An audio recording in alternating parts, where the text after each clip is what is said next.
Atenção! Começa agora uma teleaula de Biologia do Ensino Médio. Você vai assistir a teleaula de número 20. Bons estudos!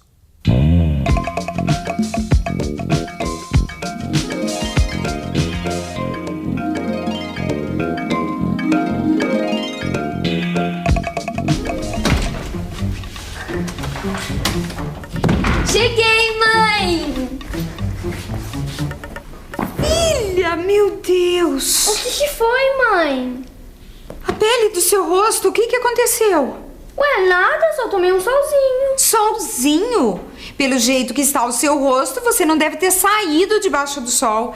Eu não disse pra você levar um filtro solar? Ah, mãe, só queria ficar bronzeada. Oi, você usa filtro solar ou bronzeador? Eu uso filtro. Por quê? Porque como eu tenho a pele clara, né, eu tenho medo dos raios solares. E você usa filtro solar ou bronzeador? Filtro solar. Por quê? Proteção à pele. Uso filtro solar. Por quê? Para proteger a pele. E você, tem alguma ideia de como o sol faz a nossa pele escurecer? E mais, será que o excesso do sol traz realmente problemas à nossa pele? Para responder a essas e outras perguntas, na teleaula de hoje você vai conhecer a estrutura da pele humana, vai ver as funções de cada uma de suas camadas e ficar sabendo como o sol afeta a nossa pele.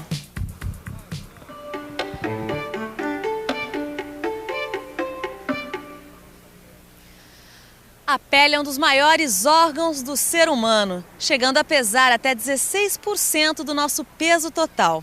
Por exemplo, uma pessoa de 70 quilos pode ter uma pele que chega a pesar até cerca de 11 quilos. Mas será que a pele é só essa camada visível? A pele humana é constituída por duas camadas, a epiderme e a derme.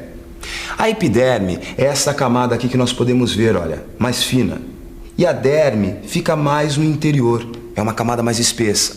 Mas se você reparar, vai perceber que a espessura da pele varia bastante nas diferentes regiões do corpo.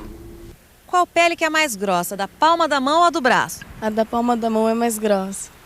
Eu acho que é da palma da mão. A da palma da mão? É isso aí. A pele da palma da mão é bem mais grossa do que a do braço. Aliás, a epiderme pode variar de espessura de 0,2 milímetros até 4 milímetros, dependendo da região do corpo. A derme também varia de espessura dependendo da região do corpo. Minha amiga, você tem cuidado do seu corpo? Como andam as suas unhas? E a depilação? E o odor da transpiração? E a oleosidade dos cabelos? Minha amiga, para ser bela é preciso cuidar das estruturas anexas. Essa você não sabia, né? Pois elas chamam estruturas anexas porque estão diretamente ligadas, ou melhor, anexadas à nossa pele. São as unhas, os pelos, as glândulas sudoríparas e as glândulas sebáceas. Elas têm grande importância nas funções exercidas pela derme e pela epiderme. Agora que você já sabe quais são as camadas da pele e as estruturas anexas, vamos conhecer melhor a epiderme, que é formada por 3 camadas básicas. A camada córnea, a camada espinhosa e a camada germinativa. A camada germinativa é composta por células geradoras das camadas superiores, separa a epiderme da derme. Ela é formada por uma linha de células com intensa atividade mitótica, ou seja, está em constante divisão celular, já que sua função é justamente formar as camadas mais externas da epiderme. A atividade mitótica da camada germinativa é tão intensa que toda a epiderme se renova a cada 30 dias, compensando a descamação constante da camada córnea, olha, que é essa daqui. Por que será que a água não entra e nem sai do corpo pela pele? Bom, dentro do corpo existe muita água, que só pode sair da epiderme através dos poros das glândulas do suor. A parte da epiderme que impede a saída da água do corpo e impede também que muitos compostos entrem nele é a chamada camada espinhosa, que é a camada intermediária da epiderme. Ela é composta por células vivas e produz substâncias impermeáveis que impedem que a água saia do corpo. A camada córnea é a mais externa de todas. É composta por células mortas queratinizadas. A pele tem várias funções. Uma delas é a proteção contra o atrito. Imagina só o que seria segurar este simples microfone se eu não tivesse a pele envolvendo a minha mão. Ficaria difícil, não é? Uma outra função da pele é a proteção contra a ação nociva da radiação ultravioleta do sol e contra a perda de fluidos do corpo. A pele participa também da produção da vitamina D, além de colaborar com sistemas de controle de temperatura do corpo. Para realizar todas essas funções, a epiderme conta com auxílio de estruturas anexas, como as glândulas sebáceas, as glândulas sudoríparas e os pelos. Quando nós fazemos exercícios, por exemplo, as glândulas sudoríparas aumentam sua atividade, evitando o aumento da temperatura do corpo. E sabe como isso acontece? Ao atingir a superfície da pele, o suor evapora, fazendo baixar a temperatura corporal. O suor funciona como um sistema de refrigeração do corpo, além de eliminar uma pequena quantidade de excretas, como você já viu em outra teleaula. Já as glândulas sebáceas normalmente estão relacionadas aos pelos. A secreção dessas glândulas, que é uma mistura gordurosa, tem como funções proteger a epiderme contra o atrito, proteger contra o excesso de descamação da camada córnea e ainda lubrificar os pelos, evitando que eles se quebrem com facilidade.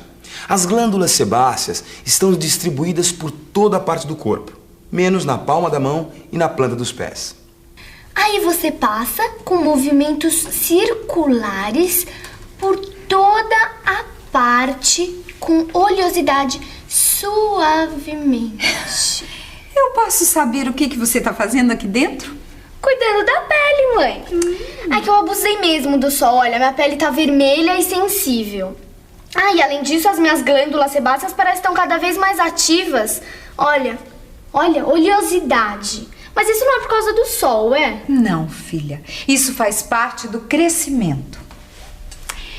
Como você já viu em outra teleaula, a atividade das glândulas sebáceas é bastante influenciada pelos hormônios sexuais, assim como também a distribuição dos pelos pelo nosso corpo.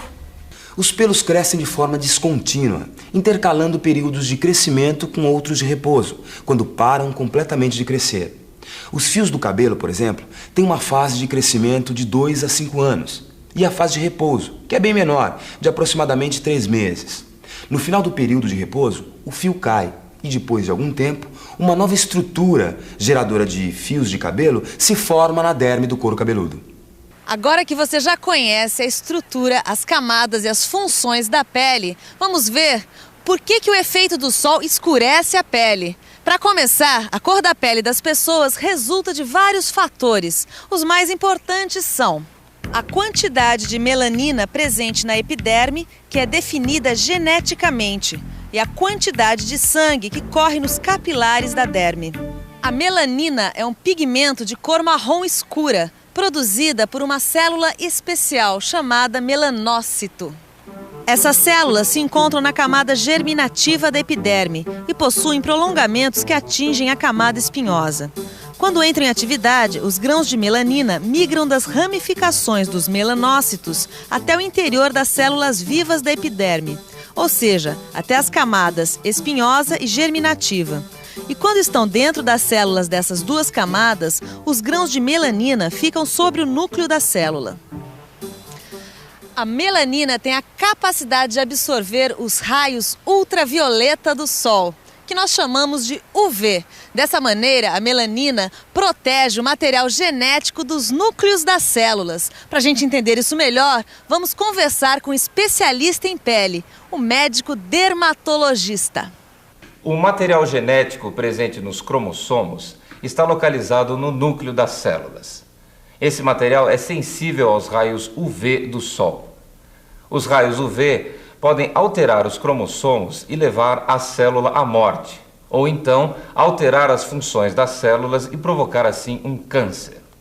O câncer é uma doença provocada pelo aumento acelerado do número de células que não cumprem mais as suas funções normais dentro de algum órgão do corpo humano. Existem 2 tipos de cânceres de pele: o carcinoma, que atinge as células da camada germinativa ou da camada espinhosa, e o melanoma, que afeta o melanócito. O melanoma é menos comum, mas é bem mais perigoso porque ele pode atingir outros órgãos do corpo. Quanto maior a quantidade de melanina na epiderme de uma pessoa, mais escura será a sua pele. As pessoas negras, por exemplo, já nascem com a capacidade de gerar grande quantidade de melanina. Bom, Flávia, chega de namorar o espelho. Que tal você arrumar o seu quarto, hein? Quarto? Ah, mãe, mas eu tô toda ardida, olha. E por que não usou um protetor solar? Olha aqui, eu te avisei. Falei pra você levar um filtro solar. Você quer saber de uma coisa? Você teve a sorte, porque com essa pele clara que você tem, você podia ter ficado cheia de bolhas. É isso mesmo. Além da vermelhidão e de maior sensibilidade, a pele poderia ficar com bolhas. E sabe por quê? A queimadura das áreas superexpostas ao sol ocorre porque há um aumento da temperatura da pele, provocado pela radiação solar e pela ação dos raios UV. E mais, essa radiação também provoca a danificação e a morte de células epidérmicas. Para reduzir o aumento da temperatura provocado pelo sol, aumenta a liberação de suor. As células epidérmicas mortas liberam toxinas, que causam uma inflamação. Para eliminar essas células, há uma dilatação dos vasos sanguíneos da derme. A dilatação dos vasos sanguíneos superficiais faz parte do processo de defesa do organismo, desencadeado contra as toxinas liberadas na pele. Filtro solar e roupas que cubram a pele. Com essas providências, você está impedindo que as camadas mais profundas da pele recebam uma dose excessiva de raios UV. Os protetores solares industrializados possuem substâncias capazes de absorver a radiação UV. Os filtros possuem uma numeração que indica o tempo de proteção que eles oferecem. O número 8, por exemplo, olha aqui, ele indica que protege o dobro do tempo do que este outro aqui, ó, com o fator de proteção 4. Quanto mais clara for a pele da pessoa, maior deve ser o fator de proteção, já que também aumentam as chances dessa pessoa ter um câncer de pele. Vejam que para cada pessoa negra com melanoma, nós temos aproximadamente 15 pessoas de pele clara com este tipo de câncer. E isso nós já vimos por quê. As pessoas negras possuem uma grande quantidade de melanina na epiderme, portanto, estão mais protegidas dos efeitos nocivos da radiação UV. À medida que os raios UV penetram na pele das pessoas, acontecem dois processos naturais. O primeiro deles ocorre com a migração de grânulos de melanina para as células epidérmicas, aumentando o estímulo para a formação da matéria-prima necessária para a produção de melanina. Com o aumento da produção de melanina, a pele fica mais bronzeada. Com a retirada desse estímulo, ou seja, quando a pessoa para de tomar sol, a produção desse composto volta ao normal e a pele perde o bronzeado. O segundo processo, ocasionado pelos raios UV na pele, é a produção de vitamina D, através da transformação de um derivado do colesterol. Nós já vimos antes que a deficiência da vitamina D pode até provocar uma doença, o raquitismo. Por isso, tomar sol é muito importante para a saúde, com os cuidados adequados, é claro. E atenção, se liga aí que é hora da revisão. Na teleaula de hoje, você viu que a pele do ser humano é dividida em duas camadas principais, a epiderme e a derme. Viu que elas têm estruturas anexas e que a epiderme é dividida em três camadas, camada córnea, camada espinhosa e a camada germinativa. E ainda viu como é a ação dos raios UV na nossa pele. Agora você já sabe por que é tão importante se proteger do excesso do sol. Em pequena quantidade, ele é um santo remédio. Agora, em grande quantidade, ele pode provocar o envelhecimento precoce da pele, ao aparecimento de sardas e até distúrbios maiores, como câncer. Por isso é bom você se cuidar direitinho. Bons estudos e até a próxima teleaula.